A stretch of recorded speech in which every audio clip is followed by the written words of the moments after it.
ঠিক আছে? আচ্ছা, আমরা এখানে আগের অঙ্কটার সঙ্গে এই অঙ্কটা কি পার্থক্য আছে বলো তো? আগের অঙ্কটা ছিল ফ্রিকোয়েন্সি ছাড়া, এখানে ফ্রিকোয়েন্সি যুক্ত আছে। আচ্ছা, কি করে বুঝলে এটা ফ্রিকোয়েন্সি যুক্ত? ধরো এটা দেওয়া না, তাহলে কি করে বুঝতে যে ফ্রিকোয়েন্সি যুক্ত? ধরো ভাষায় বলেছে 18 8 বার আছে, 12 19 বার আছে, কি করে বুঝলে যে এটা ফ্রিকোয়েন্সি যুক্ত অঙ্ক কি ফ্রিকোয়েন্সি ছাড়া অঙ্ক হবে? ধরো একটা ভাষার অঙ্ক দেওয়া আছে, আর এখানে দেওয়া আছে 18 কে 8 বার দেওয়া আছে, তাহলে 18 8 বার, তাহলে 18 যদি একবার থাকতো এবং সবগুলো যদি একবার করে থাকতো তাহলে আমাদেরকে ফ্রিকোয়েন্সি ছাড়া অঙ্ক করতে হতো। কিন্তু যেহেতু একই জিনিস একের বেশি বার আছে তাহলে ফ্রিকোয়েন্সি যুক্ত অঙ্ক হবে। তাহলে দেখো 18 8 বার, 12 19 বার, 25 40 বার, 42 32 বার, 50 24 বার, 59 6 বার। অর্থাৎ এই অঙ্কটা আমি দেখেই বুঝতে পারছি ফ্রিকোয়েন্সি যুক্ত অঙ্ক। এবার ফ্রিকোয়েন্সি যুক্ত কিসের অঙ্ক বলেছে? সমানুপাত। তাহলে কি ফ্রিকোয়েন্সি ছাড়া যে সূত্র ছিল সেই সূত্রে আমরা অঙ্ক করতে পারবো না। তাহলে ফ্রিকোয়েন্সি যুক্ত যে সূত্র সেটা প্রয়োগ করতে হবে। কি সূত্র? আগে সূত্রটা লিখো, অঙ্কটাকে সাজিয়ে দাও। এখানে আগে অঙ্কটাকে সাজিয়ে দাও, x এর মানগুলো সাজিয়ে দাও, f এর মান। দেখো এইখানে একটা জিনিস বলে রাখি, দাঁড়াও, এইখানে একটা জিনিস বলে রাখি, সেটা হচ্ছে তুমি সূত্রটা একটু এই দিক করে লিখবে, কারণ x এর মানগুলো তোমাকে তো রেডি করতে হবে, তারপর তো লিখবে। তাহলে এই সূত্রটা একটু সরিয়ে করো, সূত্রটা একটু সরিয়ে করো, এইখান থেকে সূত্রটা লিখো, আর এই পার্টগুলো তুমি মানগুলো লিখো, কারণ অনেকটা জায়গা লাগবে সূত্রটা লিখো। আর সরিয়ে করো, একদম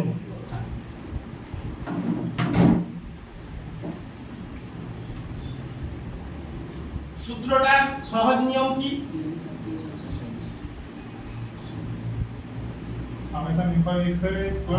কেন আগেরটা xi স্কয়ার ছিল, তুমি শুধু fi টা গুণ করে দিয়েছো ওখানে, আর নিচেরটাই কি করেছো? সামেশন fi করেছো। তারপরে দাও,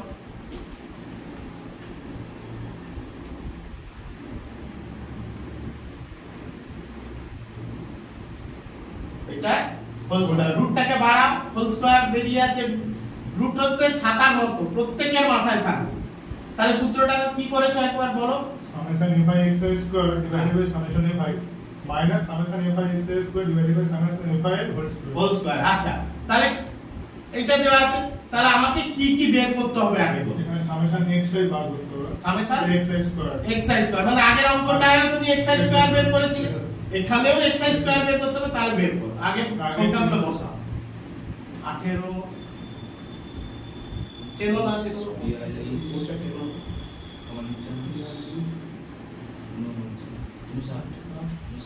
59। আর কি দেওয়া আছে? আমার তো fi দিবা হবে, fi গুলো বসাও, সোজা সোজা বসাও, নাহলে ভুল হয়ে যাবে অঙ্ক। সোজা বসাও বলতে এই করে দেবে, এটা সহজ করে করার নিয়ম হচ্ছে সবসময় দাগ দিয়ে দেবে, তাহলে কার সোজা কি আছে এটা ভুল হবে।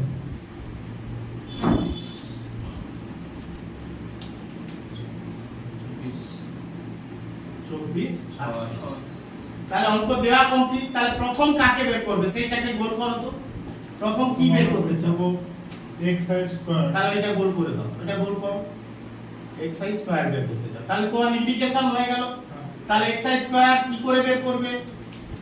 আগে লেখো xi স্কয়ার, xi স্কয়ার, ওই দাগ টানো, দাগটা বড় করো, এই দাগটা টানো, তাহলে বুঝতে পারবে, এই দাগটা টানবে, তাহলে তুমি বুঝতে পারবে, অনেকগুলো পার্ট বের করতে হবে না। তাহলে xi স্কয়ার প্রথমে কত স্কয়ার হবে? 18 স্কয়ার, তাহলে 18 xi তার স্কয়ার, তাহলে বসাও 18 324 18 স্কয়ার লেখো আগে। আচ্ছা ঠিক আছে, 18 স্কয়ার আগেটাই করেছো, এই নাও এটা বের করো, 324। প্রথমটা শুধু 18 স্কয়ার লিখো, মানে কি করে xi স্কয়ার বুঝলে কি করে? সমান ছোট করে লেখো, ছোট লেখো 324। এবার তারপরটা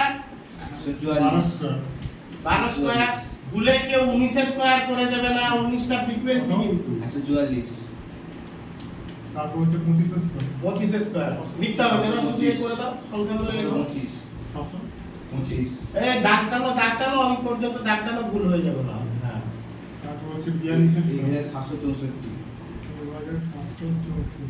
1000 লিখেছো, 1764, তারপর 25, 2500 দেখো তুমি নিচের অঙ্কটার সঙ্গে যোগ হয়ে যাচ্ছে দাগটাও তাহলে বুঝে যাবে।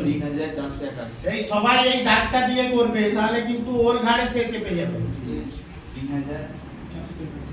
3481 তাহলে এটা কি বের হলো এটা xi স্কয়ার xi স্কয়ার কিন্তু তোমাকে বের করতে হবে কি summation x summation xi square না এইখানেই গল্পটা লুকিয়ে আছে তুমি এখানে সামেশন xi স্কয়ার নেই কিন্তু তোমার তার আগে স্টেপে আছে fi এর সঙ্গে xi স্কয়ার গুণ আকারে আছে তারপর সামেশন আছে আগের অঙ্কে যেমন তুমি xi স্কয়ার বের করে ফেললে তার সামেশন করে দিতে পারতে কিন্তু এখানে দেখো fi এর সঙ্গে xi স্কয়ার কি আকারে আছে গুণ আকারে তাহলে আমার xi স্কয়ার বেরিয়ে গেছে এখানে কিন্তু এই গুণটা আমি এখনো করিনি তাহলে fi xi স্কয়ার মানে কি f1 এর সঙ্গে x1 এর স্কয়ার গুণ আবার f2 এর সঙ্গে x2 স্কয়ার গুণ এবার তোমার কথা হচ্ছে স্যার x1 এর স্কয়ার কোথায় পেলে না এইটা হচ্ছে প্রথম মান তাই x1 এর স্কয়ার এটা x2 স্কয়ার এটা x3 square x3 square x4 এর স্কয়ার